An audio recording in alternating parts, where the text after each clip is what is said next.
सवाल मेरा NSS 87 और NSS 92 के बारे में है, जहां डिपॉजिटर्स की जमा पूंजी पर ब्याज समाप्त होने के कारण वो इस जमा पूंजी को निकालना चाहते थे और इस जमा पूंजी को निकालते समय उनको टैक्स भरना अपेक्षित था, लेकिन बजट के घोषणा में माननीय निर्मला जी ने इस घोषणा में ये कहा कि इनको अभी जो डिपॉजिटर्स उनकी जमा पूंजी निकालना चाहे वो बिना टैक्स भरे वो जमा पूंजी निकाल सकते हैं। तो इसके लिए माननीय वित्त मंत्री महोदय जी का बहुत हृदय से मैं आभार प्रदर्शित करती हूँ। हम जानते हैं कि योजनाएं पुरानी हो जाती है तो बदलना आवश्यक होता है और नई पर्याप्त योजना हो सकती है आने वाले समय में। सवाल जी, मेरा सवाल ये है कि इस योजना में NSS 87 और NSS 92 के इस योजना में एक बार ही साल में जमा पूंजी निकाल सकने का प्रावधान है।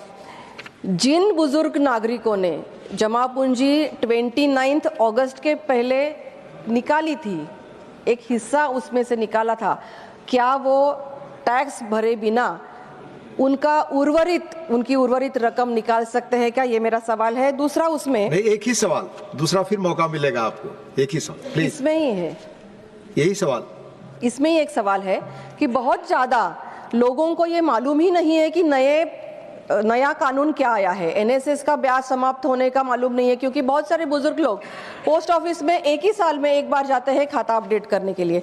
तो क्या सरकार इसमें उनको अवेयर करने के लिए प्रयास करेगी, उन तक पहुंचने का प्रयास करेगी? धन्यवाद।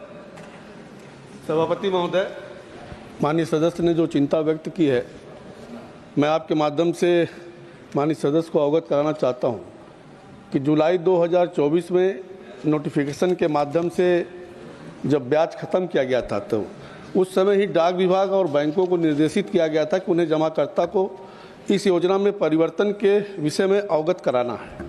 और जैसा कि 25-26 के बजट में माननीय वित्त मंत्री जी ने घोषणा की है कि दिनांक 29 अगस्त 2024 के बाद की निकासी का कर मुक्त होगा। और सदस्य जो चिंता व्यक्त किया कि एक मुश्त निकालने के लिए, वो मैं सदस्य जी को बताना चाहता हूं कि इस विषय में स्पष्ट करना चाहता हूं कि अगले वित्तीय वर्ष में पूरा जमा राशि एक बार में वो निकाल सकते हैं। Second supplementary.